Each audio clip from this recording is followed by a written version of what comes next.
Hi friends, welcome back to ఉస్తా kitchen. ఈరోజు వీడియోలో బాదం పాలు ప్రిపేర్ చేసుకుందాము. ఈ సమ్మర్లో చల్లగా తాగాలనిపిస్తుంది కదా. మనం బాదం పౌడర్ అనేది ప్రిపేర్ చేసి పెట్టాము అంటే జస్ట్ 5 మినిట్స్లో ఎప్పుడు కావాలంటే అప్పుడు కలుపుకొని తాగేసేయచ్చు. చాలా బాగుంటుంది, హెల్దీ కూడా. మనం ఇంట్లో ప్రిపేర్ చేసుకున్నాం కాబట్టి.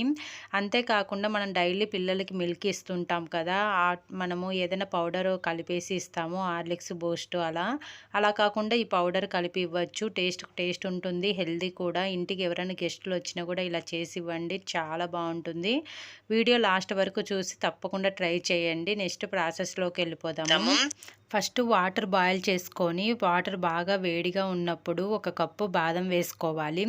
ఇలా ఒకసారి కలుపుకొని జస్ట్ ఒక ఉడికించి ఫ్లేమ్ ఆఫ్ చేసుకొని ఈ బాదం అనేది సపరేట్ చేసుకోవాలి. ఇలా వాటర్ అనేది సపరేట్ చేసుకొని జల్లెల్లోకి తీసుకోవాలి.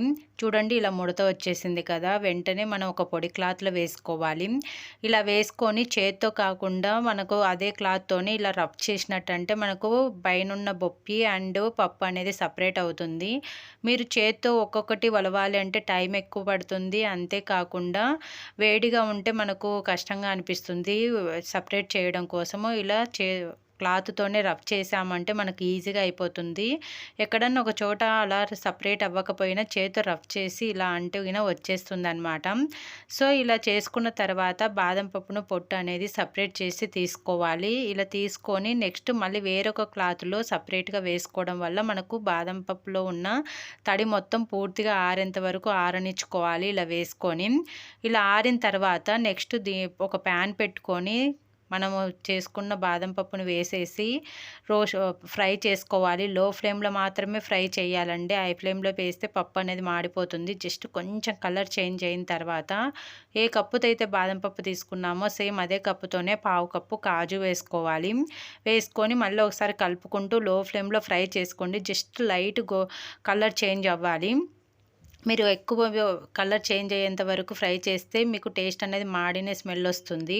తర్వాత దీంట్లోకి 5 to 6 యాలకులు వేసుకొని ఫ్రై చేసుకోండి. యాలకులు వేయడం వల్ల ఫ్లేవర్ అనేది చాలా బాగుంటుంది. ఇలా ఫ్రై అయిన తర్వాత తీసి పక్కన పెట్టుకుందాము. నెక్స్ట్ సేమ్ అదే ప్యాన్లోనే ఒక 5 to 6 బాదము, ఒక 4 to 5 కాజు వేసుకొని లో ఫ్లేమ్లో జస్ట్ 2 మినిట్స్ అలా ఫ్రై చేయండి. ఇలా ఫ్రై చేసుకొని తీసి పక్కన పెట్టుకోవాలి. ఇవన్నీ చిన్న ముక్కల్లా కట్ చేసుకొని పక్కన పెట్టుకుందాము. నెక్స్ట్ దీంట్లోకి మనం ఆల్రెడీ ఫ్రై చేసుకున్న కాజు, బాదం ఉన్నాయి కదా, ఇవన్నీ పూర్తిగా చల్లారనివ్వాలి. ఇవి చల్లారే లోపు మనము ఒక మిక్సీ జార్ తీసుకొని ఏ కప్పుతో అయితే బాదం పప్పు తీసుకున్నామో అదే కప్పుతోనే 1.5 కప్పు నేను షుగర్ తీసుకుంటున్నాను. మీరు స్వీట్ కొంచెం ఎక్కువ తినే వాళ్ళైతే 2 కప్స్ తీసుకోవచ్చు. మీకు షుగర్ వద్దు అనుకుంటే బెల్లం తుడుము కూడా వేసుకోవచ్చు. తర్వాత దీంట్లోకి 1/2 స్పూన్ పసుపు వేసుకొని మిక్సీ పట్టుకోవాలి.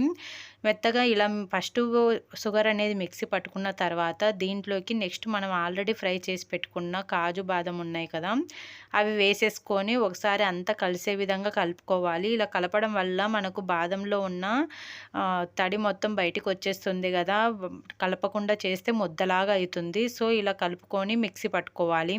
ఇలా మెత్తగా మిక్సీ పట్టుకున్న తర్వాత ఒక ప్లేట్లోకి తీసుకుందాము. మిక్సీ పట్టడం వల్ల వేడిగా ఉంటుంది ఆ పౌడర్ అనేది, అట్నే స్టోర్ చేసుకుంటే మనకు చెడిపోతుందన్నమాట. ఒక ప్లేట్లోకి తీసుకోవాలి. ఇలా వేస్తుంటేనే ఫ్లేవర్, ఆ యాలకుల ఫ్లేవర్ అందుకు చాలా బాగుంటుందండి. ఇలా వేసుకున్న తర్వాత మనం ఆల్రెడీ కట్ చేసి పెట్టుకున్న డ్రై ఫ్రూట్స్ ఉన్నాయి కదా, సో అవి వేసేసి ఒకసారి అంతా కలిసే విధంగా కలుపుకొని ఫ్రిడ్జ్లో పెట్టుకుని 2 months వరకు నిల్వ ఉంటుంది. సో బాదం పాల కోసము ఇప్పుడు నేను ఒక 1/2 లీటరు పాలు వేడి చేస్తున్నాను. మీరు ఒక గ్లాస్ అయినా వేడి చేసుకోవచ్చు. చూడండి, ఇలా బాగా మరిగేటప్పుడు మనం చేసి పెట్టుకున్న పౌడరు ఒక 3 to 4 స్పూన్స్ వేస్తున్నాను. నేను ఇక్కడ మిల్క్ ఎక్కువ ఉన్నాయి కాబట్టి ఎక్కువ వేస్తున్నానండి. మీరు జస్ట్ ఒక గ్లాస్ తీసుకుంటే 1 స్పూన్ ఆర్ 1.5 స్పూన్ సరిపోతుంది. ఇలా వేసుకొని జస్ట్ కొద్దిగా 2 seconds అలా ఉడికించాలి. ఉడికిస్తే మనకు కలర్ వస్తుంది, ప్లస్ కొంచెం థిక్నెస్ వస్తుంది. తర్వాత సర్వ్ చేసుకోవడమే.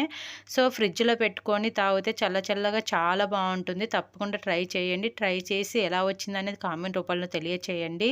ఇలాంటి మంచి వీడియోల కోసం మన ఉస్తా కిచెన్ ఛానల్ని సబ్స్క్రైబ్ చేసుకొని పక్కనున్న బెల్ ఐకాన్ని క్లిక్ చేయండి. Thank you for watching friends.